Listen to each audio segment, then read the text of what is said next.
দেখুন পাথরগুলো কেমন, নুড়ি পাথর, ছোট্ট ছোট্ট পাথর। পাথরের পৃথিবীতে কাছের হৃদয় ভেঙে যায়, যাক না করি না ভয়, তবু প্রেমের তো শেষ হবে না। পাথরের পৃথিবীতে কাছের হৃদয় ভেঙে যায়, যাক না করি না ভয়, তবু প্রেমের তো শেষ হবে না। সেই প্রেমই হচ্ছে এই প্রেম। এই নদীর বা এই ঝর্ণার এই ঠান্ডা শীতল পানি যখন লাগালাম, পুরো শরীরটা যেন ভিতর থেকে ঠান্ডা হয়ে যাচ্ছে, বুঝছেন? কী যে এক ফিলিং, এগুলো আসলে কি বলে বোঝানো যাবে না। আপনি যত যাবেন গভীরে দেখবেন যে এই ফিলিংটা পাবেন।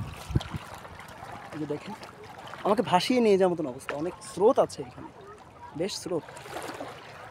আমি ধরলে আপনাকে বুঝতে পারবেন। দেখেন, এই যে দেখেন, দেখতে পাচ্ছেন? লাকমাছড়া ঝর্ণাটি খুবই সুন্দর, প্রতি বছর হাজার হাজার দর্শনার্থীরা এখানে ঘুরতে আলহামদুলিল্লাহ। আসে।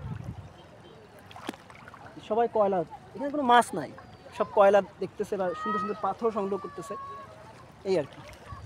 এরা এইভাবেই এগুলোই বিক্রি করে জীবিকা নির্বাহ করে। আমাদের চাচা চাচিরা আছেন, এখান সবাই থেকে আছেন। স্থানীয় মানুষরা কয়লা উত্তোলন করে। কি সুন্দর, ভালো লাগতেছে না? ঠান্ডা পানি, পানি খাওয়াও যাবে। হ্যাঁ ঠান্ডা পানি। তবে এর থেকে সরাসরি ঝর্ণার পানি যেটা দেখে আসছিলাম, রাজাই ঝর্ণা, ওইটা বেশি ভালো ছিল পানিটা। তো বৃষ্টি হতে পারে, দেখুন আকাশ ঘন হয়ে আসছে।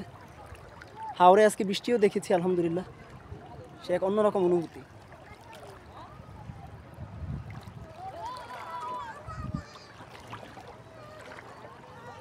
তো ঠিক আছে, এই লাকমাছড়া থেকে আমি মনির এখানে থামতেছি।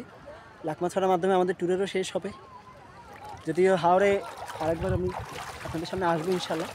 তবে আপাতত ভিত্তিতে যেটা বলা যায়, আমাদের মেইন ট্যুর যেটা ছিল, অর্থাৎ প্রথমে টাঙ্গুয়ার হাওর, ওয়াচ টাওয়ার, এরপরে সেখান থেকে এসে আমাদের নীলাদ্রি লেক, এরপরে সেখানে রাত যাপন, তারপরে আবার নীলাদ্রি লেক, সেখান থেকে চলে গেলাম হচ্ছে বারিককাটিলা, বারিককাটিলা থেকে গেলাম শিমুল বাগান, শিমুল বাগান থেকে জাদুকাটা নদী, বারিককাটিলা থেকেই দেখা গেছে।